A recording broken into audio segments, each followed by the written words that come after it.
All right, Judd'z Budz, episode. I should have fucking looked. 142. Gretzky That's not even Club. right. Isha messed it up, and then I was tried gonna to say edit that's and it not didn't right, fold. is it? It's 44. It's 144. Oh, we're like way off. I was gonna say that felt wrong. I didn't like it. I'll at least defend Isha a little bit. It was more that I was late to the game on the outline because when you were in town and we did episode 143, we didn't have an outline because we were just sitting there bullshitting together. The last one that was up was 142 when he went and made all this stuff because I hadn't come in and done the outline for 144. So he just assumed it was 142 because that was what was at the top. Still should know better, but well, yeah. So based on that, sounds like it's Isha's fault. Entirely. So we're gonna go there. Exactly. I was like in my head for a second. I was panicking, trying to think of anyone. I mean, it doesn't matter now because it's not 142, so it's fucking bullshit anyways. But I think Warren Peters was number 43, like a long time ago for Minnesota. I feel like I remember seeing that jersey. That's a deeper pull than I was ready for. Yeah, I don't know. I feel like I remember seeing that jersey and seeing what probably made it up. Could be wrong. Anyways, thanks a lot, Isha. Now the whole thing's fucked up. So, Hoppy, how we doing? If that's what ruins this show, then we have completely new standards set. No, I can do that myself, dude. I don't need the fucking. Doesn't matter. God. How's Christmas, dude? It was a lot. Now having like a kid for the first time on Christmas like a big thing? No, that wasn't even that big of a deal. That actually made it a lot more fun. Like I'm not the biggest like Christmas guy. Like I was until I was probably like 10.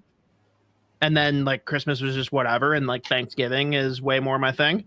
But having him makes it a lot different for sure. But it's more, my wife's birthday is 2 days before Christmas. Now his birthday is 3 days after Christmas. It was just like a whole week of being very busy with all of that. And then doing both family Christmases because they all want to do stuff with the little guy. And it was a lot. And then his birthday was Saturday, but then his birthday party was Sunday. But his birthday party was dinosaur themed. And Laura actually like kicked ass with it.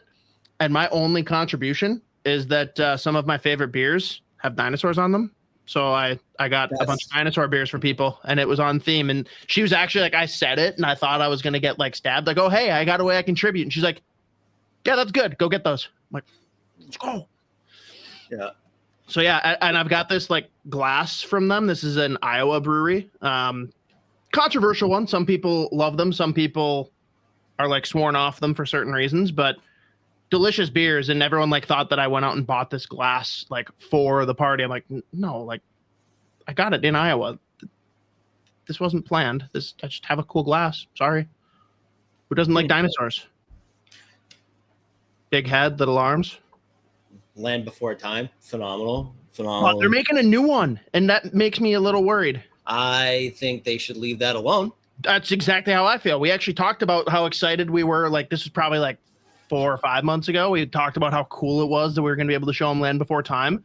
And literally, it was like 2 weeks later, they had the trailer come out for like the Pixar version. I'm like, no.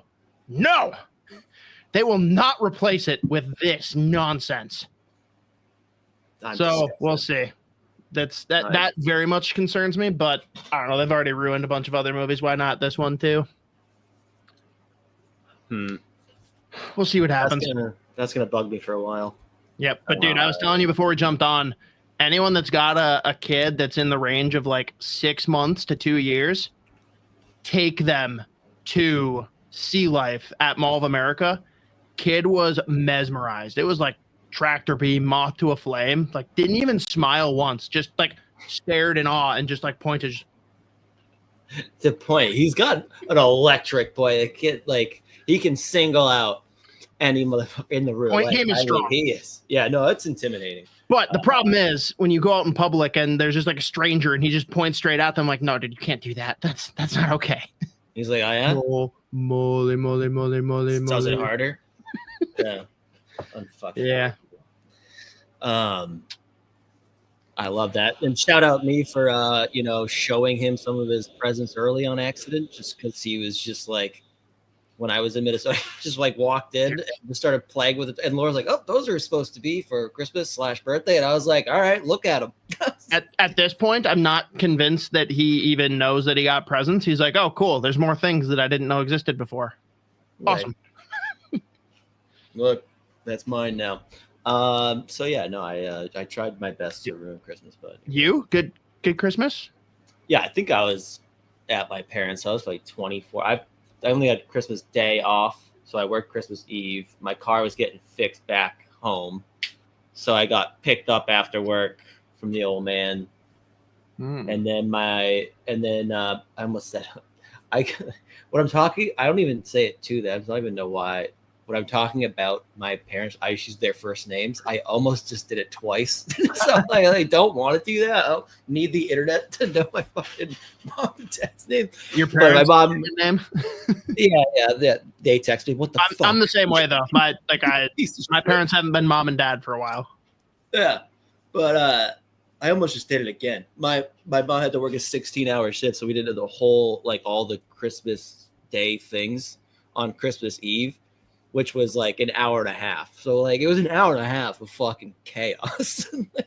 And then it was just nothing. Played pond hockey on Christmas Day with my little brother. Gave him a nice little cross check of the tee. Shouldn't have been standing there, head on a swivel. Thanks for coming. And then I just went back home. So I was home for literally, I think actually less than 24 hours, but it was good. There you go. But you know what's been incredible. Actually, no, we should start with, we said we would start with wild stuff. We can get that stuff out of the way. Yeah. And actually, you know what, but before the wild stuff, we have to start with the most electric interview moment that will probably, it happened in 2024. I think we're going to let it stretch into 2025 and say it's already the best thing that's going to hit the internet next year.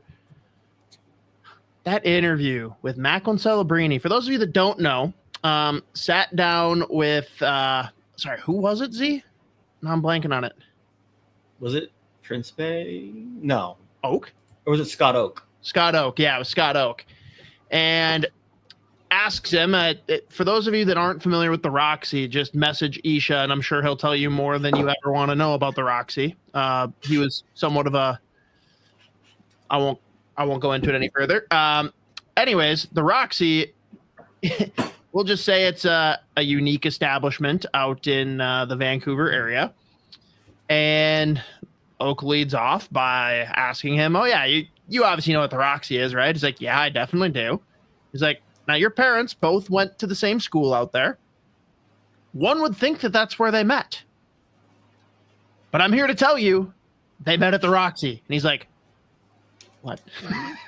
It's like, did you know that? He's like, I absolutely did not. I knew they met at a bar. I did not know all the details.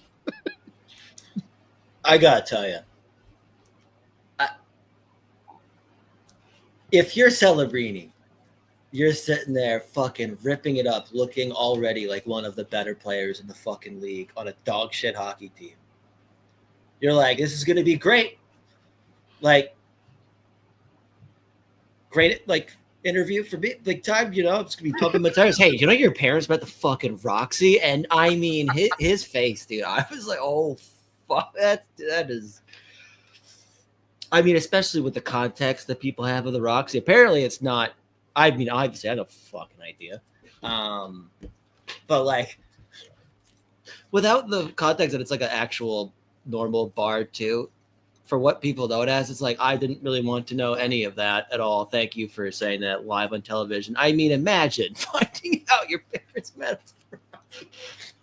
live on TV. Imagine if Celebrini doubles down, stares him in the eyes. He's like, where the fuck do you think I was conceived?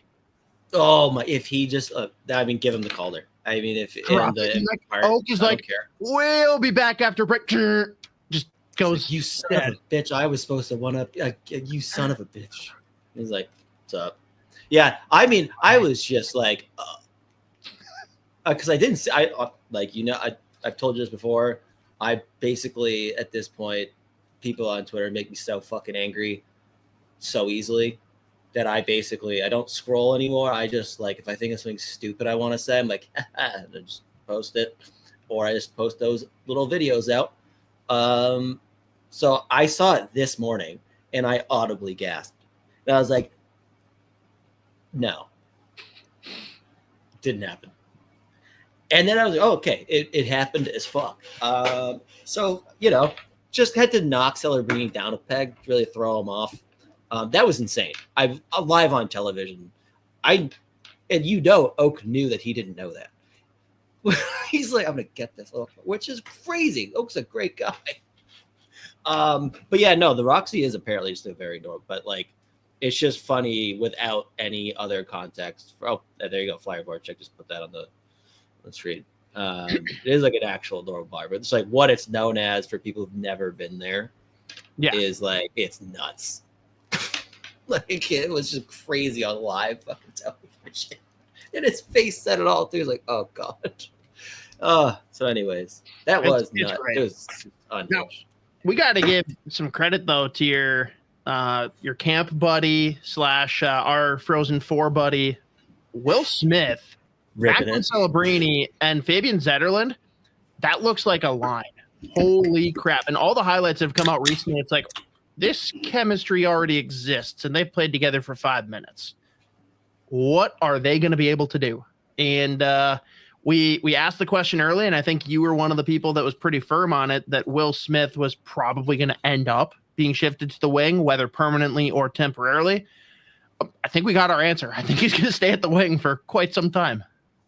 Yeah, I mean, I don't know how, at least for now, while like you have this roster, you're waiting for some of the other players you drafted recently to come in the NHL. Like Celebrini is on such a different level of like for young players, for players like first year in the league, 18, 19-year-olds, his like overall maturity and how he plays the game, his two-way ability, how good he is just at playing center, which is insanely difficult to do in the NHL in general, but to do it this well at 18 years old, if you can just stick Will Smith next to him and let him get his confidence going. I mean, he's putting up points now. Dude, who were they playing the other night? That like Celebrini made like 2 takeaways, a diving poke check, that he has the assist on a Will Smith goal. Like, if you could just stick Will Smith with him and let him gain his confidence and just like play good hockey and put up points, like in the meantime, if you want to try him at center down the line, sure. But like, I mean, I think a lot of people are pretty much anyone that's really watched, especially the two of them for a long time, like it was always very likely that Will Smith had some of the wing, and if he's going to put up points and play really well, then like who cares? Like watch them get Hagens this year, anyways. Yeah, I know. Fuck it. No, they'll make sure the Chicago goes. They are fucking horrible. Or this is even better. I'm with Flyer Voracek. I actually vote for this instead. Oh God, yeah. No, the idea that they might add Porter Martone on the other side of Will Smith and Celebrini. Dear God. Yeah, not to mention, why am I spacing on his name? Should have been in World Juniors, but hurt. Man, I'm off today. Brain's jello. So he's next year. Musty. Yeah. Oh, he's so fucking fun too. Dude, they've got some real fun team. Give it like 4 or 5 years. This team is going to be really fun. Yeah, they've got some studs coming. And I'm going to have to like cheer for them because it's going to basically be Sharks against Blackhawks like 5 years from now, right? Mm-hmm. And I can't allow the Blackhawks to be good, so go Sharks. Go Sharks, go, baby. Yeah. All right, Minnesota Wild. This one's fun because like the phrasing of this, when you ask a fan versus asking like Russo, we've got Liam. We have fans that have asked him very point blank, is Liam Ohgren getting the Marco Rossi treatment? Fans mean it in a very derogatory way. Russo's like, well, yeah, but that's good. Like, what do you make of just Liam Ohgren's development now that he actually is playing like a top 6 role and seeing some success in Iowa? I mean, he's ripping it up in Iowa, right? So like when we saw him first few games up here, he was playing 4th line minutes, doing nothing that like when he is a full-time NHL player playing like a meaningful role, like he was doing nothing here the first few games He wasn't playing in a role he's going to be in when he is a full-time NHL guy, when he is a meaningful part of the roster. So like, it never really made sense to have him. Like if they were going to stick him where they were sticking him in the lineup, it never really made a whole lot of sense for him to play that role here the first few games. And I mean, he goes down to Iowa and he's like putting up almost a goal per game, and the goals he's scoring, like he is ripping pucks, and he just looks phenomenal. Like every once in a while, he will just have a shift where he's just taking over. And like there was one I think it was like a week or two ago, I was watching, and he's like same shift, like hit the post twice and then just went upstairs. I was like, Jesus Christ. But I mean, he's playing like 20 minutes a night. He's obviously like their go-to guy on offense. It's what he should be doing. Like, and especially, I mean, like the Wild are like obviously in a bit of a rut right now, not playing very well. Like the losses are piling up. I mean, it has to be expected with all these injuries. But like even with the injuries, he would still, if they wanted to call him up right now, he'd still be sitting there on the fourth line, just playing like 6-7 minutes a night, which is going to do nothing for him. So he's in the right spot right now. He looks phenomenal. He's actually playing. He's been in a meaningful role, and like it's working out. So it also, like, to me kind of says like whenever he does come back up, the plan is to actually put him like wherever in the lineup they picture him moving forward. So why not let him go down there, cook in the AHL? They're winning games now too. Like they're back in the mix. Like the first like month, it was not looking good down there. But I mean, they've strung some real nice wins together. They're starting to put up some offense. A bunch of guys really started turning it on, like guys like Caden Bank here, like who got off to a real slow start. He's starting to put up points again. So I mean, Ohgren's in the right spot. I feel like it's still very different though at the same time, like as the Rossi tree, because like the Rossi thing was like 20 games of no looks whatsoever. And then they just sent him down. It was so different. Like, so I mean, I get the sentiment of like he technically started up here and they sent him back down or whatever, but he's in the right spot. He's doing what he's supposed to be doing. And like, why even bother at this point, like taking him out of that environment and like planning him on your fourth line to like hopefully. It never made sense. Sense. And you called it on draft day. The line of the future is Ek centering Boldy and Ohgren, as long as Ek's healthy, which begs the question, what the heck's going on with Matt Boldy? Like, I know like he's been shuffled across lines, whatever. He's young. I'm not with fans that are begging for him to be traded, because there's a lot of them, and people are like, also like, we have plenty of people in the chat who are not happy about some of the comments, but again, he does have to play better. Like, he's been super inconsistent. He hasn't been able to carry much play, and let's be real, if Kaprizov isn't in the lineup, he has to be better. Yeah, no, he's been not good. Like, it's just, and it seems like every time now he jumps over the boards, like he obviously knows it's not like this is news to him that it's not going well. I mean, especially like last night against the Senators, like that fucking empty net goal.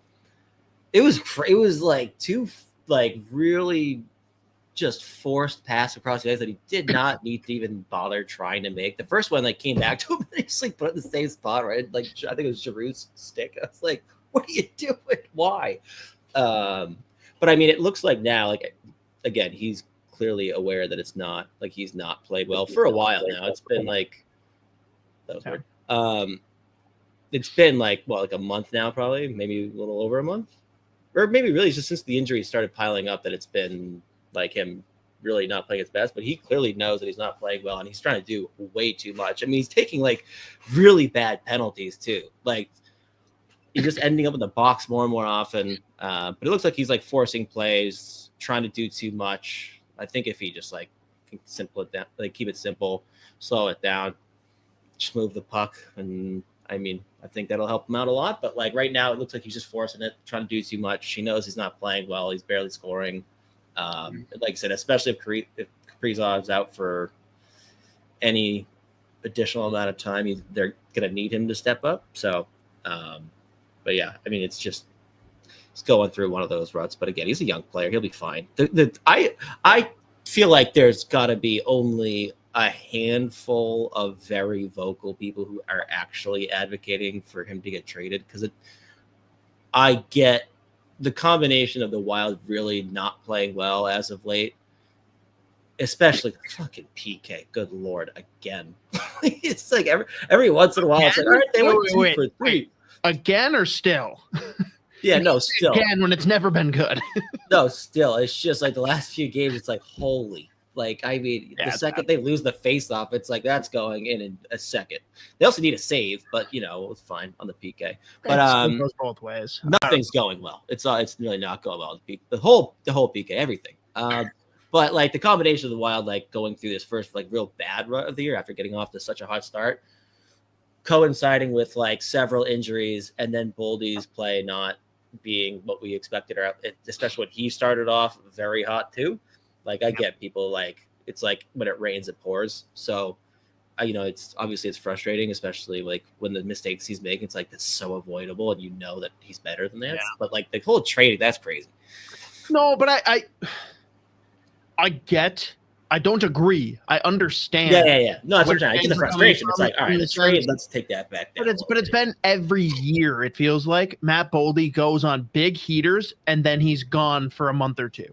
And it's like, where is the – and again, his game lends itself to looking even worse than it actually is, because realistically, he's usually very positive in the analytics category. Like, he's not negatively impacting the team. He's just not scoring. Right now, it's a little bit of both, and fans are going to pile on because, like you said, the team's been bad, so that doesn't help. Like, winning can shelter that. But I understand if they think, oh – Matt Boldy, maybe this is just who he is. Maybe we can get a really good player because national sentiment is this guy can freaking play. Be honest. If the decision was made this week instead of a month ago, is Matt Boldy playing for Team USA for 4 Nations? Well, I mean, yeah, no, I mean, like, with how he's playing right now, yeah, it wouldn't go. But, I mean, you could say that about, like, any player. I mean, this kid's 23 years old. Like, this is his 3rd full year in the league. Like, he's still just under a point per game. He's second on the team in points right now. Like, yeah, if he was playing like this the whole year, then yeah, he wouldn't have made the second team. But, like, I'm saying if the decision was made now, though, recency bias, like, I'm guessing there are guys that could have edged him out. But yeah. Obviously, we'll never know, and everyone will say nepotism from Billy Guerin, whatever. Real quick, Scott Young, active in the chat, new to the group. Appreciate you. In late, this is the Pseudo Sue from Toppling Goliath. Delicious pale ale. I actually think the King Sue, their double IPA, is even better. But at Costco right now for Minnesotans, you can get 24 of these for $34, which is an incredible deal. So if you're about that life, get after it. We got to get into the funny thing that happens, Z. Not only did the Dallas Stars blatantly break protocol for the holidays, they told on themselves. Like, I asked Russo, we actually recorded with Russo this morning. That'll be releasing on Wednesday for the Fellowship of the Rink listeners. I asked him straight up, I'm like, is this the only time we'll ever see Pete DeBoer lose in a press conference related to the Minnesota Wild? I mean, what do you think? This is crazy that he actually, like, raised his hand. He's like, oh yeah, by the way, guys, we broke the rules. We should hang a banner. We should hang a banner next, though. We should hang it in Nashville. Yeah, they should just give him another one. But so, one, for people that don't understand, the brief explanation is the Players Association has negotiated to make sure that there is no hockey played, optional or otherwise, on the 24th, 25th, and 26th, so that players can't be, coerced into optional practices, feel obligated to go. And Dallas, by all accounts, the players were like totally down and wanted to have this practice a day early, but you cannot do it, especially with a coach on the ice. I think the way Russo explained it is essentially even if the Wild wanted to make Tria available to the players, they can't like use team sanctioned ice. Now, if Jared Spurgeon wanted to rent out ice at Braemar and the boys go out and skate, I guess that's okay. But outside of that, like you cannot skate early. Dallas did it and then told on themselves for doing it and get $100,000 fine, which is an absolute fucking joke. Like that's not even a fine. Like that's not a punishment. Why even do it? I think what they should do is give Kirill another Calder and then assign any vote that Robertson got that year. We'll rewrite the history books and give it all to Kirill so he sweeps. So he's the only one that got any votes for the Calder. Nashville gets a banner. Minnesota makes the playoffs automatically with home ice. But it was dumb. I can't believe he just said it at the press conference. Like that was fucking like that's like, very un-DeBoer. Like DeBoer dominates press conferences. He was off his game. It was like, dude, he was like, it's not even like when DeBoer is really wild. It's like at the All-Star games, he like gets after it and like apparently he like likes to rip it up and he's like wild. So like he can't not weird wild. Nailed it. But he can't even blame it on that. It wasn't the All-Star break, dude. Like he's just talking at a press conference, be like, yeah, I did that shit. Maybe he thought like he would be. Maybe he thought he was invincible, but it is crazy. Like it was just so dumb. It's a pretty like black and white. Like I mean, I guess there's like a couple layers to it. Not even. No, it's pretty black and white that you can't do this. They're like, you're like, yeah, no, I did it. Well, no, and they on the 22nd or 23rd, the league sent out a memo being like, hey, in case anyone forgot, here's the rules. Like it's just so ridiculous. Fucking Dallas. God like, damn it. I thought you said that's what we're supposed to do. I thought the rule was everyone. We can't do it. I understand now. A quick shout out to Scott Young again. Apparently gifted out 5 memberships to the channel, which Isha just recently announced there's actually going to be some stuff that we'll be offering with that coming up soon. But what a guy. Hot Takes is one of the ones that got one. Look at that. Everyone, shout out Scott Young, man of the people. We love it. Anything else you want to hit on Minnesota Wild specific before we do the full deep dive here on what the hell's happening with World Juniors? No, I think we should jump into World Juniors because like this tournament fucking rules. This has already been one of the best ones recent, especially recent memories. So we should just jump into World Junior stuff. All right, World Junior stuff. Boom. Well, we have to start. Isha, you should sign out right now. Wow, biggest upset in World Junior history, supposedly. As we talk about one of the teams tied for the lead in Group A, Canada, almighty Team Canada, drops one to Latvia, which Isha has made a point to tell everyone. Apparently, it was plus 6,000 to bet Latvia before the game, and if you wanted to bet specifically for them to win in the shootout, plus 10,000. So could have made some big boy bucks there. Pretty crazy. But first, Z, I should pull up here and share. We got video of probably the biggest hit to the team that it's kind of it seems like the biggest blow because everyone's saying he was their number one player and weird. Now all of a sudden the number one guy for the NHL draft. Schaefer goes down hard. Yeah. Do you suspend the net for this play? Oh, that net. Guantanamo. Even though this is taking place in Canada, whatever. Yeah, I like. God damn, obviously it sucks. Just in general, that a kid like. I mean, he misses the start of the year with pneumonia or not pneumonia. Oh my god, it was help, help, mono. And he comes back. he misses the start of the year with mono, and everyone's, anyone familiar with how mono affects you long term. Like, it was like, let's see what this does. He looks even better than he did last year to start the year. He was well over a point per game. I mean, he's playing like 25 to 30 minutes a night in the OHL. Like, legitimately a game breaker from the back end. Then, the World Juniors happened. And like, when you look at how this team, which by the way, this is what we should talk about next, is like how this is going for Team Canada. Yeah. Like losing to Latvia is one thing, but just their play in general, they've been like very bad, like horrifically bad.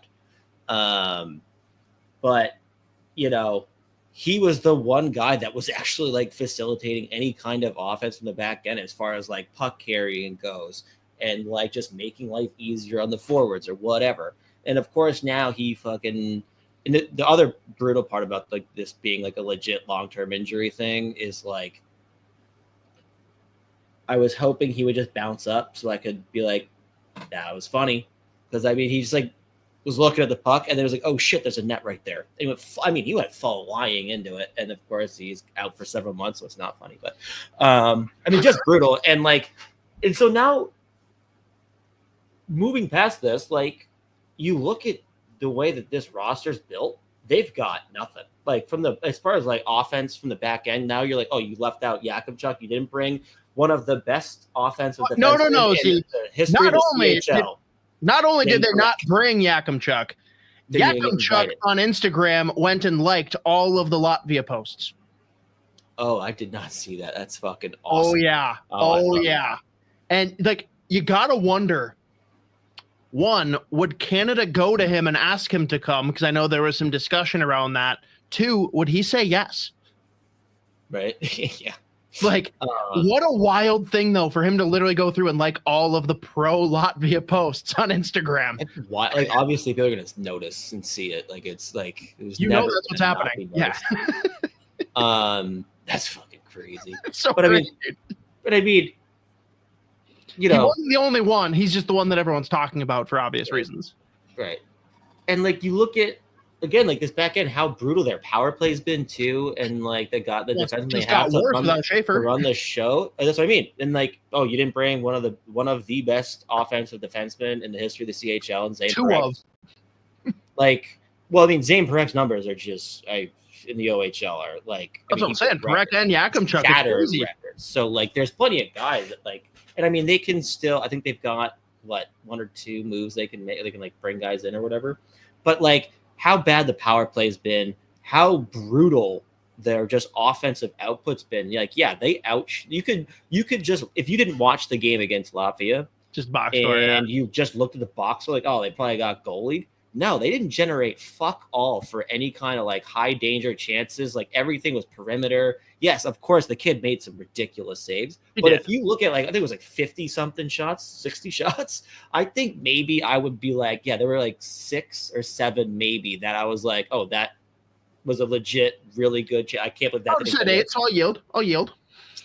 So like, you're sitting there and it's like, okay, you left out guys like Marek, guys like Yakemchuk. You left out Beck at Sennecke, who, by the way, like, after getting snubbed, immediately put up like 9 points in 2 games in the fucking OHL in his first couple games back. He's ripping it up. 2 years. Michael Misa. Matthew Wood. Yeah, Michael Misa is actually the glaring omission, but was it too mean of me to take the Braden Yeager miss from the MNCAA account and just put Matthew Wood would have had this? Yeah, there you go. But like, you look at that too, and you just also consider, all right, well, let's look at the guys they did bring. I wrote down Gavin McKenna, who is easily their like most explosive offensive forward that they have, or player that they have just in general. They are playing him for shit. Like, I wrote down his ice time, all 3 games that he's played so far. I gotta find it real quick.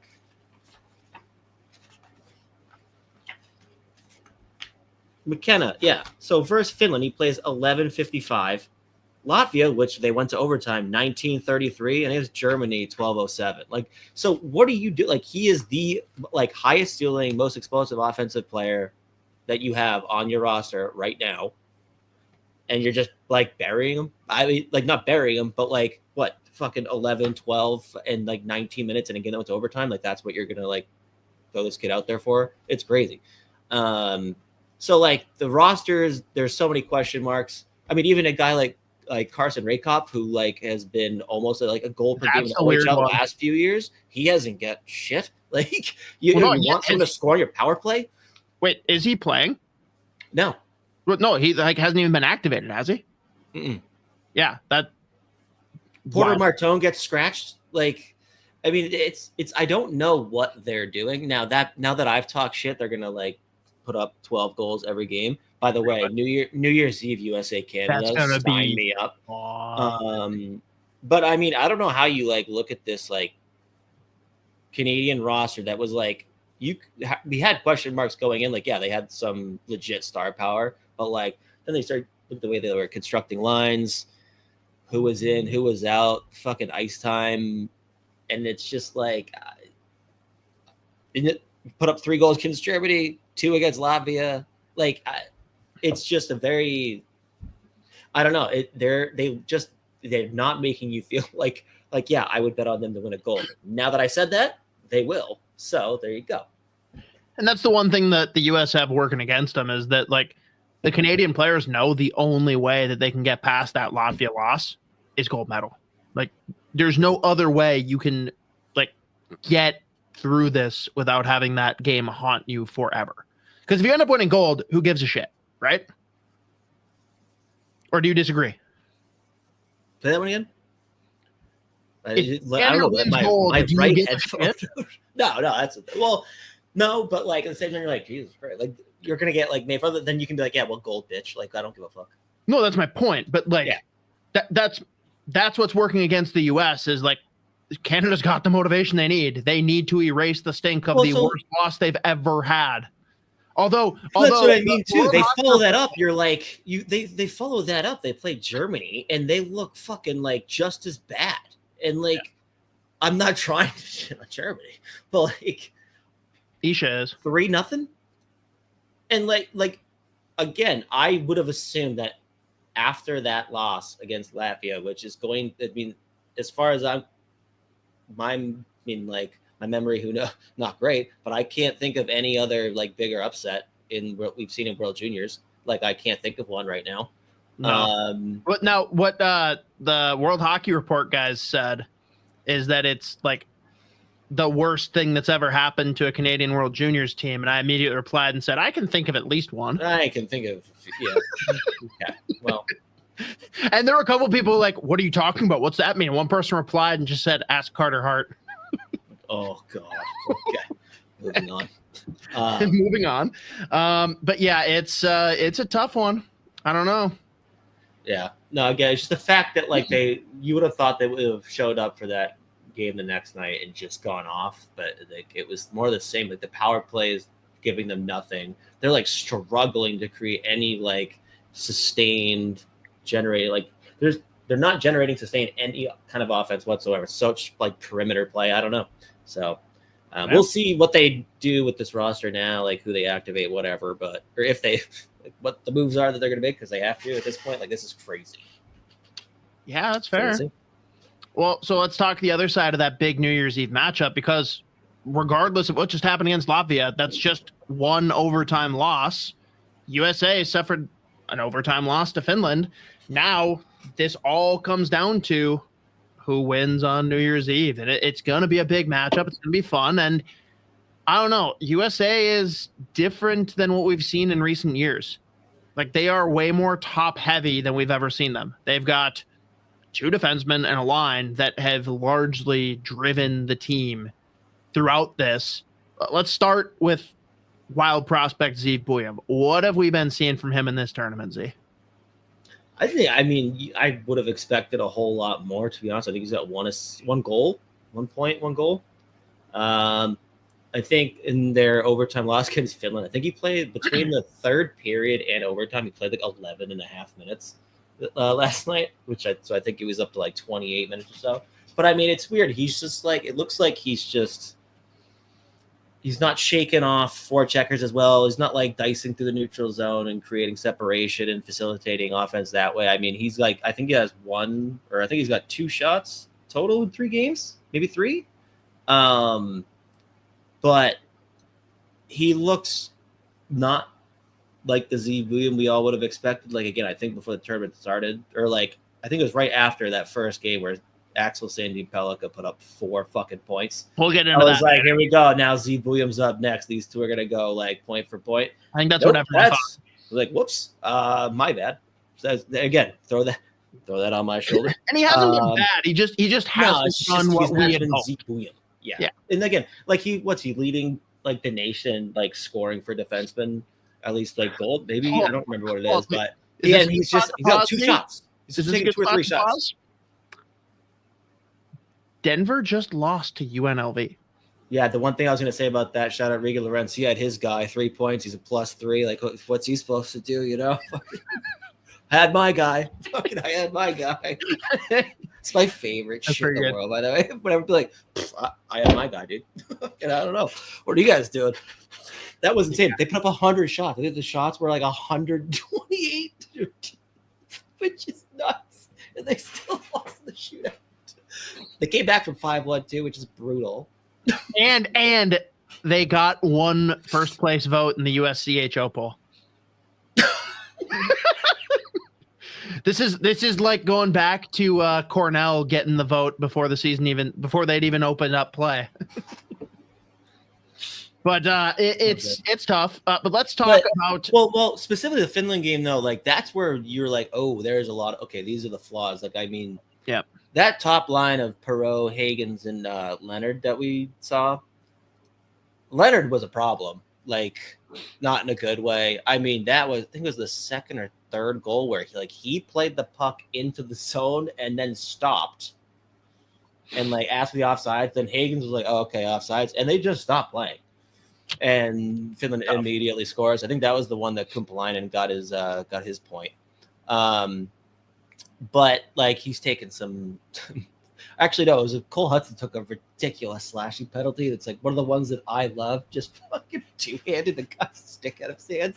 Clearly a penalty 3 feet away from the ref. And I was like, what are you doing? But they look undisciplined. They clearly were like very frustrated by Finland, who also the first 2 games of this tournament looked like dog shit. Like they had nothing. And then every time they play the United States in this goddamn tournament, they turn into the 96 Red Wings. Like they're the best hockey team on the planet. Like they honestly, for stretches of that game, kicked the shit out of US. Like USA could not generate anything through their neutral zone. The classic way that the Finns always find success is like their discipline and just like how difficult it is to enter the zone and generate any kind of like sustained offense, like get inside. They like executed that game plan to perfection. And I mean, they got outdone by like just a couple of real nice goals. That shot from Cole Hudson was so fucking nasty. We've got that one teed up too. And like, you know, Perreault gets robbed on the breakaway and then he hits the post immediately after, which obviously would have been nice to convert there. But like, shout out Rimpinen, what a fuck. Like 2 periods where he was just a world beater. But it was clear that they were incredibly frustrated by the Finns. The power play was a problem. And I mean, they really only got anything versus Finland, like from that like third line, really. Yeah. Is that a wake-up call in your mind? Like, is that like a good toll to the system before playing Canada? Or is that more evidence of, oh shit, this is a flawed roster? No, I think it's more like in my head, it should have been more of a wake-up call for Canada when they lose to Latvia than they still show up and do nothing against Germany. There's no reason that the U.S. should have been like underestimating Finland to the same degree. Like because to me, it was like, and like you know how Finland's going to play. Yep. And like unless you just assume they're going to carry over play from the first 2 games, which like I can't imagine actually would have been anything that they were thinking about. But like you know how Finland has always played you, but you know the style that they need to play to find success. And again, I do think like, yeah, the USA were not good. It was a bad They should have had a like better plan, I guess, going into this. But like Finland played incredible. Like they executed their game plan to perfection, really. So that was a very, very impressive showing from them, obviously. But I don't know. It's like it's weird. It's like, yeah, I guess it should be a wake-up call considering like you should have known what was coming, because like this is a fucking good Finland team. Like this is the first time I think we've had like 5 legit contenders. Like, because I mean, you look at Czechia, what they're doing, they look fucking unbelievable. You know what though? It's not even like. Would you argue that contender might be a stretch, but like Slovakia could absolutely do damage in pool play or in like the bracketed play once we get past pool play. Like that's not a team I want to play. Right. Yeah, I put them like just a little bit below the big dogs, but at the same time, like they've got 3 or 4 guys that will hurt you if you let them. Like if you underestimate the ball, they can score, and they've got some real good defensemen too. So yeah, I mean, again, this is just like the first time we've had a tournament where it's like, oh shit, there's not like just 2 teams really, or maybe 3. But it's been so good, and I mean, like there's been like legit drama with like Latvia, Germany today. That was another great game today. So it's been fun. It's crazy. Now here's the Hudson snipe that you mentioned. We gotta at least give credence to that. Now, like, hand raised. I've been critical of the younger Hudson, just in the sense that he is not Lane, but this was sick, dude. Now the reverse angle is unbelievable. I love that he also was at Leonard that he was looked off. He was like, "I'm not fucking giving you the puck." Like, he had it like he is wide open. It's that BCBU hate ringing through. Calls his own number. What a fucking! I mean, that is absurd. Now, what we really need to talk about, Z, and this is for both, just general listeners of this show, but also the greater Minnesota fan base. Brody Zeemer is a problem. Dude, yeah. This guy, I'm telling you, I know you got to see it firsthand when you came to visit, but I'll say it until I'm blue in the face. Like, every time I watch him play, he gets better. And he's an absolute steal for Buffalo in the third. And my buddy Joey will tell you that just means that he's going to get ruined by the Sabres or be trade fodder, one of the two. But he's so fucking good. Yeah, I think he just looks like a kid that's going to be able to, regardless of who he's playing with, he's going to be able to play in your middle six and just put up legit offense. Plays a good two-way game. He plays with fucking fire. I think that kid scores goals, whether it's like a game winner or it's like 8-0. He is fired up. Great celly. But I mean, he plays the right way, dude. And he just finds himself in the right positions, which is just such an underrated part of goal scoring, is just being in the right areas of the ice, like finding quiet areas, and then attacking open space, like where the puck's going to be. But he kind of just does everything right on the ice. And that's why he's scoring. I mean, every game he gets better for Minnesota, it feels like in college hockey. Like he's just been a stud. And I mean, we saw him. He was a fucking animal against Michigan State when we saw him live. Dude, he's way more physical than I thought that he was going to be. It's interesting too, because we go into we do media after, and you see without the pads, you're like, he doesn't look like he's fucking like he's what, 6'1", 6'2", maybe. Dude, anyone that hasn't yet, go check out. We sat down with Brody Zeemer, Oliver Moore, and Matthew Wood to do like a preview for all the World Juniors. It's up on the YouTube channel, and I sat right next to him, and I'm like, God, like when you're playing in the game, I'm like worried that you're going to kick my ass. And I'm sitting here next to you, and I'm like, wait, are you the same person? It's crazy. But he's such a good, humble kid too. Like, I don't know. He's probably my favorite Gopher right now behind Sam Renzel. I'm just weirdly fascinated and obsessed and ready to watch his trajectory in now as just a freshman. Like, he is going to pace that class, and it's going to be really fun to watch. Anything else we want to touch on with USA? I mean, I guess I'm going to continue on the Gopher track, we got to talk a little Oliver Moore, even though he's not like showing up big on the score sheet. Like you said, that line is proving out well. And David Carl has said as much that like Oliver Moore is the guy that is just going to push you across the finish line every time. Dude is pacing the team. He's really grown as a leader in his development.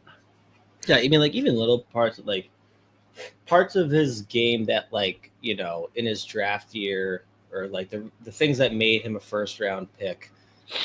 Other parts of his game we didn't even really consider. You see that this tournament, like on the forecheck, he's been a beast, and like winning pucks, establishing possession, like he's everywhere on the ice. And I mean, even when he's not putting up points, again, all three of those guys on that line, like they just play the right fucking way. They're where they need to be. They're not doing more than they should be. They're not forcing plays. They're just playing good hockey, which, like, you know, when your top guys aren't going, hopefully you can get some like contributions from that middle, like the second, third line or whatever. But like they're giving you a little bit of everything. They play at both ends of the ice, and like just the intangibles that Oliver Moore brings, like that skating, like another guy I'd pay to just like watch do a fucking back skate. Like that motherfucker, like backwards, you know, like he's just flying around the ice.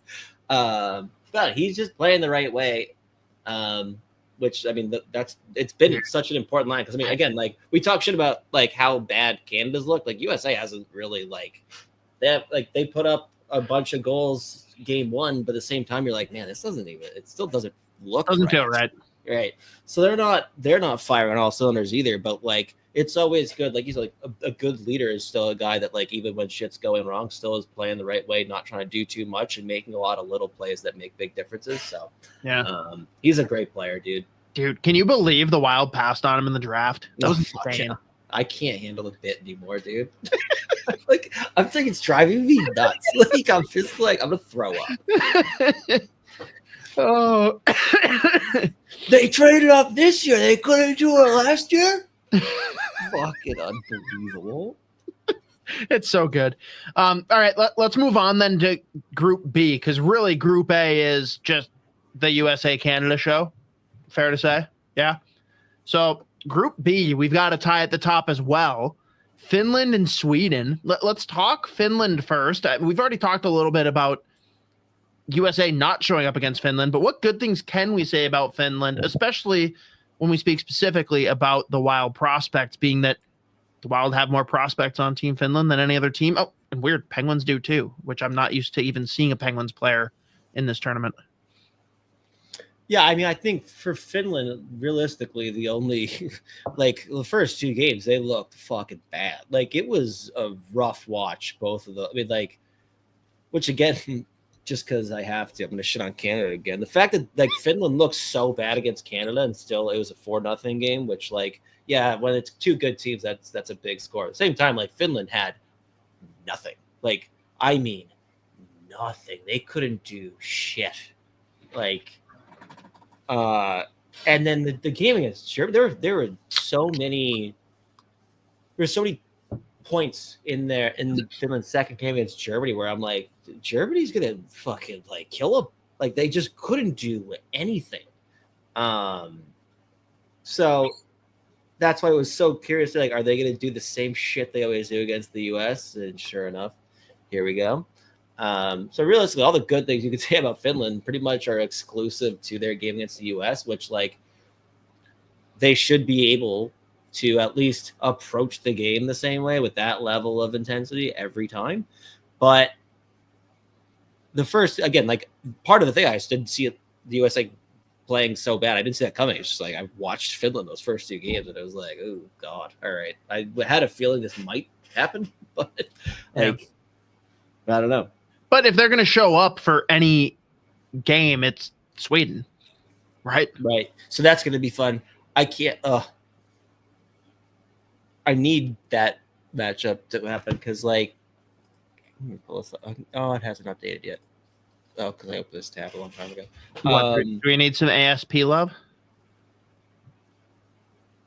There we go. Yeah, I mean, if they are, yeah, Sweden's going to be that. Those games are incredible. Just like.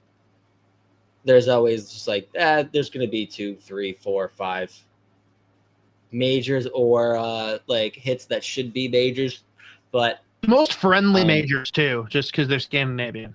Yeah, just the friendliest hits to the head. Talk about Wild prospects though. So just real quick, like Sweeney only played against the U.S. I think. Yeah, he missed those first two. I think he played 9 minutes plus one. I mean, I noticed him a few shifts again. It's just like there's a lot there. He hasn't played a ton of hockey recently, so wasn't all that noticeable. Just given the fact his ice time was so low, and they used him pretty like they didn't really rely on him a whole lot, obviously. But Kumpalainen struggled real hard against Canada. Like he really couldn't. So like much of what he does so well, especially for Team Finland, is like they might not be the quickest team in the world, but in the neutral zone, they're so good at both ends. And like what Kumpalainen does so well, despite the fact that he's absolutely not fast, he somehow is able when he's on his game to just like carry the puck through the neutral zone in the offensive zone, and he's got a great shot, and he's got some playmaking ability. The skill's ridiculous, and he just couldn't really get anything going. I think they ended up only playing him like 7 minutes that first game against Canada. Against the U.S., he kind of turned it on a little bit. I mean, he obviously gets that second assist on one of those goals. He has a point now. But I mean, he was actually like finding himself in the right spots in the ice, like getting shots. I think he finished the 4 shots on net, something like that. So I thought he looked a lot better, but like it's so tough to gauge forwards on Finland, especially like they've scored 7, they've given up 8. Like it's they haven't really had like a much of their like pressure or like any like sustained offense has come on like the power play, which even then that's not clicking like anything crazy either. So it's tough to gauge the forwards right now outside of like Helenius, who's been pretty fucking good. But I think Kumpalainen, again, like we see Flash against the US, really struggled against Canada, which is like, come on, dude, like fuck, reverse that, dude. Like we don't need that. We don't. This podcast does not need Kumpalainen to play well against US and not Canada. Yeah, we'll see how the rest of the tournament goes. Hopefully, this gives him a little confidence moving forward. He like the last couple weeks playing in Liga 2, like he wasn't like he was like demoted. Like 3rd, 4th line role. Only put up a couple points recently, so like he didn't really come in hot to this tournament either. So we'll see. Now he's got his success. He looks good against the US. Made some noticeable plays. We'll see how he looks moving forward. Kivi Harju, I think he's been noticeable. Again, you're probably, especially if you're a fan of Team Finland, I mean, you're hoping for more offense in general. Like they've scored the fewest goals of all 5 teams in Group A, which is crazy. Is he still the steal of the draft? I mean, the fact they got the 4th round is insane. Like it's a joke. But I mean, we see flash from him too. Again, there are a few times where it's just like you see his defensive capabilities more so like defending against the rush than like in zone things. But he killed plenty. There's another reason that was so difficult to get through the neutral zone into the offensive zone for the US is like he was just doing his thing where he's able to kill plays before they start. So he made a couple good plays with the stick there. Again, I think he's got 1 point so far. Again, like not many guys on Finland have like any points. So it's always tough to gauge when you're like more of an offensive defenseman. But I would say it's been they've won in regulation. They've got 1 win, beat the US at OT. They've really looked bad other than the game against the US. So it's like if they can get back to that, I think all 3 of those guys will obviously do better because of it. Okay, fair enough. Well, then let's talk about the team on the other side of Scandinavia. Tied with them, Team Sweden, and we have to lead off by talking about the stallion of the tournament thus far. I feel like a joint draft son of ours. One that I really... We shared custody. We're sharing custody. My heart was broken by Buffalo, God damn it, taking Zach Benson. I really thought the Penguins were going to take Axel Sandin-Pellikka. Didn't happen, sadly, and he went to goddamn Detroit. It makes me really angry. But this guy, like, what more do we need to say about Axel Sandin-Pellikka? Yeah, I mean, he's been. This is what the third World Juniors he's played in. We talked about this before. The first World Juniors that he was in, he wasn't really expected to get a ton of time. By the end of the tournament, he was like easily their most used defenseman. Went off again last year, and now, I mean, he looks like he's going to be able, from the back end, like legit drive offense at the NHL level. Like some of the plays that he makes, just like not just on the power play, but like carving up the neutral zone, and some of the passes he makes that look like they're kind of just like meat and potatoes, or whatever. But like where he puts the puck, the decisions he makes, and like his ability to like make one pass knowing where the next one's going, and it's gonna be a grade A chance. Like it's incredible. Like, and watching him play in the SHL the last 2 years, holy, like he is ripping apart that league. Like he looks unfucking believable, and like a kid that's gonna actually drive legit top offense at the NHL level for Detroit, which is obviously just gonna like offensively take a lot of the load off of like Seider's plate and everything like that. But he is unbelievable. Will he be like among the elite few that doesn't have to go through the AHL to play in Detroit? It's a good question. I don't really know. Like I would imagine he looks like. I mean, Steve Yzerman might not be there anymore if McClellan doesn't work out. Right. This is his last coach hire, right? Like it has to be. I mean, yeah, probably. I don't know. I have a hard time believing that ownership group has any interest in firing Steve Yzerman. But what if Brisebois became available? Maybe. Oh shit! But no, but he's leading the tournament points. Like he is just Axel Sandin Pellikka is probably going to go down in our Hall of Fame here on JuddzBudz as best player to be a solidified all-name team player as well. Like name a better all-name team player than Axel Sandin Pellikka when you factor in the name and the ability. There isn't one. Can't do it.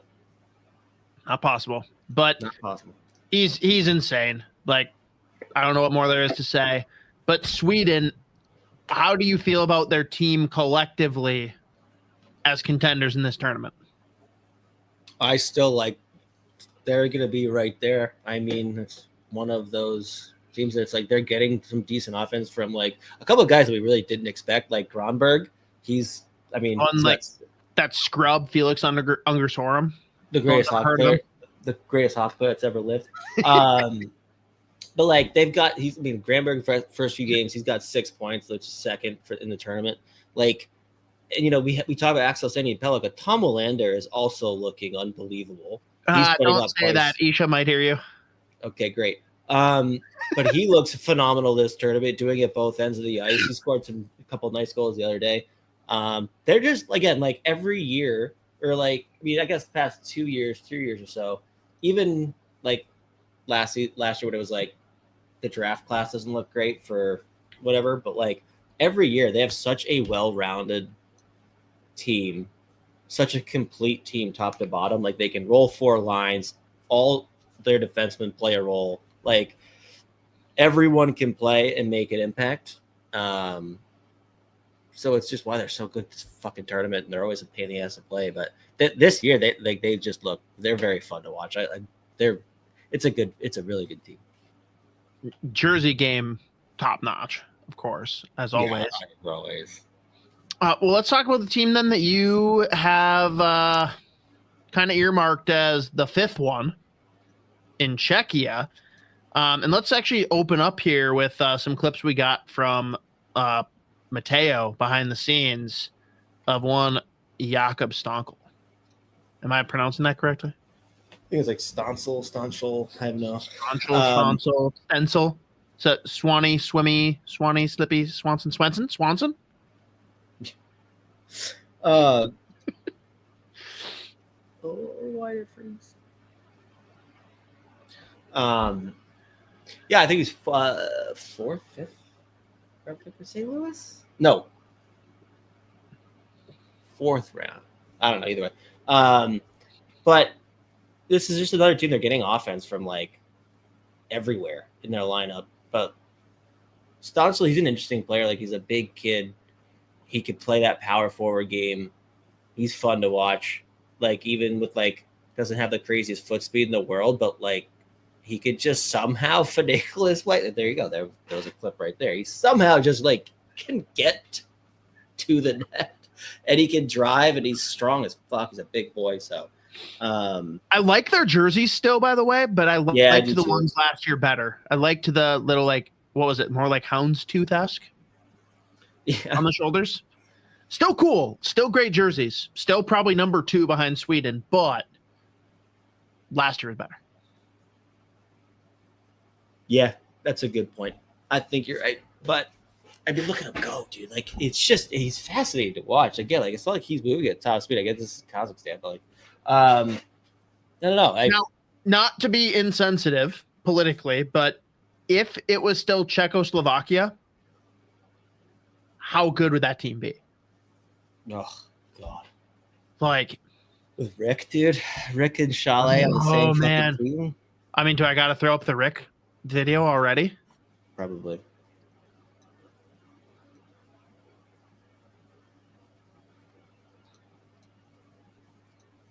Our boy, Richard F. Dvorsky.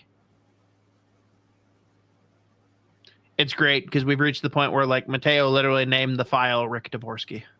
We're making an impression. Oh, he's so fun, dude. Like, that shot. Him and Stonsel are both going to St. Louis with Jimmy Snuggerud. Why is this happening to us? Why? Oh, God, it's awesome. With new Wild Prospects brother. Like, it's just a bad thing across the board. And by the way, everyone in the chat, give props to Mateo. He did a good job throwing together highlight reels for everybody. So if you enjoyed it, give him props. He has been doing his thing back there. Ricky Dvorsky. So funny. So, what a ridiculous inside joke. It's the worst. Yeah, there's like 4 people that get the joke and they love it. Everyone else is like, what the hell are you talking about? Even people that have been listening, they're like, why sometimes I forget his real name.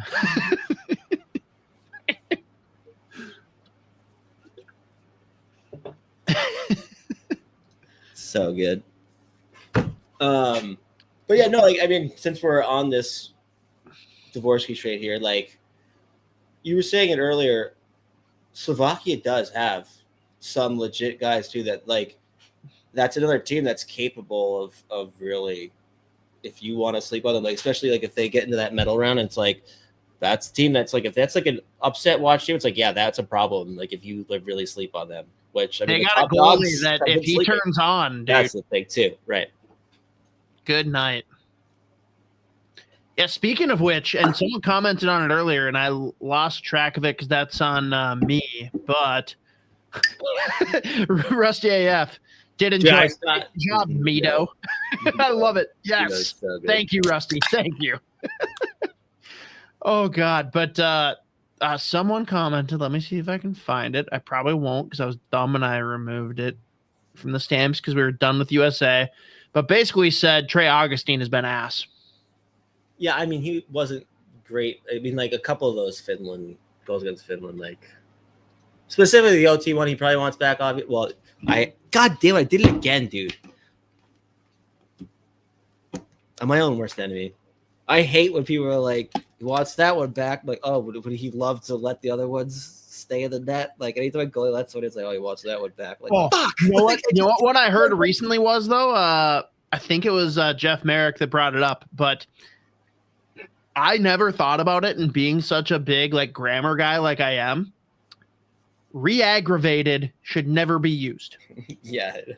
It should never be used. And it's actually great because earlier when we had Russo on for Wednesday's episode of Fellowship of the Rank, he said aggravated. I almost wanted to stop him and applaud and be like, yes, aggravated, not re-aggravated. Because an aggravation is aggravating an injury. You don't re-aggravate something. You aggravate it. So we should just only have the most annoying podcast of all time where we just correct very common common things that people say. Shut your mouth. Shut your mouth. If you don't hyphenate re-sign, you're an idiot. Yeah, that's dumb. It's the different word. opposite It's meaning. a different word. That's the It's a only different one that word. I will firmly stand by, that people are idiots. It's funny because I'll do it too. Like, I'll get mad about it, and then like I'll turn around and do it. Like, I'm a psycho. I don't know. Don't do it. Don't do it. Don't be the goofy meme. I'm not trying. I'm just an idiot. Like, I don't know what to tell you. Resign and re-sign are opposites. No, that one I don't fuck up. The one that I like, well, actually, the only ones that I really fuck up on the podcast, literally, it's like, I think a couple weeks ago, I dropped one of the former first rounders. Like, oh, but did he get promoted? Like, that is one that you hate. And I said it. I feel like you. I said it recently, and I was like, "Fuck, no, I'm a monster, dude. I've become the monster that I hate." Don't be that person, Cole. Don't do it. Oh, you son of a bitch. What were we talking about? Grammar. I actually don't remember what we were saying before that. About something being aggravated. No, I think that's where we went next. Oh no, yeah, sorry, Trey Augustine. Yeah, no, it was weird because like we went from watching him versus Minnesota, where he was just unfucking lights out and still allowing 3 goals, and now in the tournament, not the guy we're seeing. Yeah, there's just been a couple. But again, like I kind of think that still just goes to that. We haven't seen more than like 2 minutes of USA. I mean, again, or Canada, like going full pelt, like what they can do, like how ridiculous these players are. So it kind of feels like it's just been up and down the lineup where it's just been so inconsistent. Like you haven't seen it. Like he has made a couple of ridiculous saves, but like it's few and far between. And there have been a couple where it's like I've seen him make that exact save a million times. So yeah, he's just like another part of this team that hasn't been playing his absolute best. So I think you can say that about most of the roster as is. So yeah, I mean, it's kind of just a feature of how they're playing right now. Fair. So I'll put you on the spot then. As things sit right now, what are your medal predictions? I think I still have USA winning gold just because, like, while they haven't performed, I still like the roster a lot. And I had fewer questions about guys that got left off or guys that did make it versus, like, Canada. I'm just, like, the first 3 games they played, it's, like, just vindication. Like, hey, we have a left off. Like, so now we know, like, clearly there are a bunch of guys that didn't make this team that should have been on this team. And, like, especially the back end, too. Like, again, I really, now that Schaefer's out, too, if you look at, like, the fact that Marek and Yakemchuk didn't make this team, it's fucking crazy. Like, it's insane. Now, the best so I part, still think they're so fucking flawed, so that's where I'm at with them. But the best part of Canada losing to Latvia, I don't know if you caught this snippet on social media from Isha. Do you know where their goalie currently plays? Oh, wait. No, I did not. Fuck. Latvia's goalie plays in the queue. Isha was in shambles and should have never given me that information because now I'm going to abuse it. Nightmare fuel for Isha, dude. Not only did Canada lose to the worst team in the tournament, technically not worse now because they beat the whole Germany thing, but supposed worst team. The goalie that backstopped them to 50-plus saves is a QMJHL player. I think he should just take the rest of the tournament off. I think he should just stick to his like random. Oh no, he will be on for USA Canada, and he will be loud and proud until that goes to shit. I gotta pull up.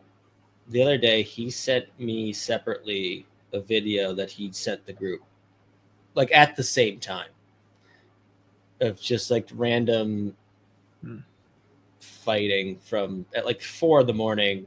in like Thailand. I was like, what? But he said that, like, he was like, I know you'll appreciate this. I was like, shut the fuck up, dude. I do. It's awesome. I do love it. I can't get enough, actually. I'll be honest. I'm like talking shit. I'm like, it's so funny. especially when I don't reply. It's like our messages is just random fight videos sent at 4 a.m. and I'll say I am laughing when I look at it, but I'll say nothing. It just looks so fucking funny, especially when he ends up sending it to the group anyways. You should edit this part out. No one listening to this can fucking, they're not going to care. No. I also just looked at the chat again. The first thing I saw was Cole saying resign. Yes. So you got USA gold. Give me silver. Yeah. Give me bronze. I'm trying to think how the how the bracket's gonna. I might go Sweden silver, Canada bronze, just to throw it out there. Ooh, USA. I kind of want to be a dick again. It would be fun. Yeah, if they play tomorrow, though, I think Sweden might kick the shit out of them with how it's going. Dude, if USA keeps on beating Sweden in the gold medal game like this, my son is going to think that Sweden's the biggest mush of a country in the world. Who are these guys? That's all he knows. He knows moo, he knows arf arf, and he knows Sweden bad. They're all his first words, dude. Can't get them. God damn. So Canada bronze. Who do they beat? I actually have to look at. I haven't even looked at how the. All right, we'll take it. We'll take it. Yeah, for now. But I can't wait for this. Paradox. What the fuck is mush of a country? Oh, that's good. Play the dinosaur beers. Dinosaur beers. Here we go. Mm-hmm. All right. Next week will probably be a lot more World Juniors because that's the tournament ends on Sunday. But the following week, we promise it's going to be a full roundup, deep dive on the Wild Prospect system. And that week or the following, we are going to be starting 2025 draft season for real. Anyone that wants to go back into the archives, we have done some way too early coverage. And it was, in fact, way too early. It was, in fact, way too early. Which probably makes it more enjoyable watching for you all to go back and tell us how big of mushes we are. That's right, Paradox, mush. But we got a lot more coming. Don't worry. But right now, World Juniors is king, and we will continue to give you what we can. And what the heck? From Sean, number 1 USA, number 2 Japan, number 3 220 are shitholes. I just can't not every time Cosgrove throws out one of these ridiculous comments, which I live for. It's just funny picturing me like dude just like laying down playing online poker, and then every once in a while, I'll thinks of a comment and throws it in and just goes back to fucking playing fucking online like blackjack poker. I gotta say, so something I thought about recently. So the doctor's office, the pediatrician for my kid, has a tank with a couple of turtles. There were sea turtles at Sea Life that he was like very interested in. He also loves his Teenage Mutant Ninja Turtle sweater I got him for Christmas. Big fan. And I've thought to myself a couple times, I'm like, you know what? I could get him a turtle. And then I stopped myself. I'm like, God damn it. Nope. I can't live past the, of course he has a turtle. Of course he has a fucking turtle. Of course he has a turtle. What's that shirt? Oh, it's a bottom. Fuck. As far as I can tell, he's not into robots, so that's good. Well, unless he wants, that's fine. He can. I wouldn't judge if he did. I'm just saying so far. Now he is. So no evidence yet. I say this like slightly more than half jokingly, but you know, there's people that literally are complaining these days that teachers have to make accommodations and have like a litter box in their classroom because like people kids identify as cats. Yeah, I'm worried my kid is going to identify as a dog. Like that's basically all he knows. He sees any dog and it's just arf arf arf arf arf arf with the point. And if I get on the ground like hands and knees and start crawling around and I make little dog noises, he just hustles right after me. And he might just end up identifying as a dog, and it's way better than identifying as a cat. But sounds like he identifies as a fucking beauty then in that case, because that's the same thing. I just read the most recent comment. We should address this. Fucking By unbelievable. the way, you came in late, understandable, but Isha is the one who made the Marco Rossi trade ? I went in. You know what? Yes, he is. Yes, he is. He is trying to piss people off. Yes, he is trying to piss people off. Let's be clear. And I also tried to edit it, and apparently it only worked for the Twitter post, which was updated to say Liam Ohgren getting the Marco Rossi treatment. But no, although I will stop Z and say, the fact that he's come out and said, yeah, we love Marco Rossi, does that worry you a little bit that he is secretly trying to trade him? It just worries me because I'm sad all the time. I don't really know. I'm Usually like, all right, dude, just fuck it. Like, don't play with my heart right now. Like, I don't need this. Dude, I've given up. I've given up, dude. It's going to be Ninja Turtles and Three Ninjas. Did you ever watch those movies, Z? Three Ninjas? No. Those were the greatest movies of my childhood. Oh my God. All right. Next time you're out here, we'll watch them. Yeah. It's Cosgrove. God damn it. What sound does the turtle make?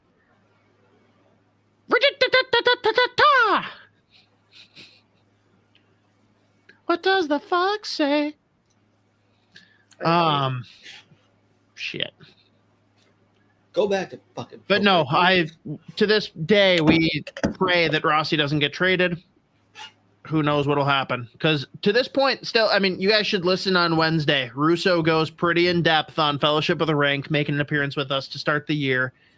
He has opinions on the whole Rossi situation. It's interesting. So teaser. Sorry, not getting the answers here.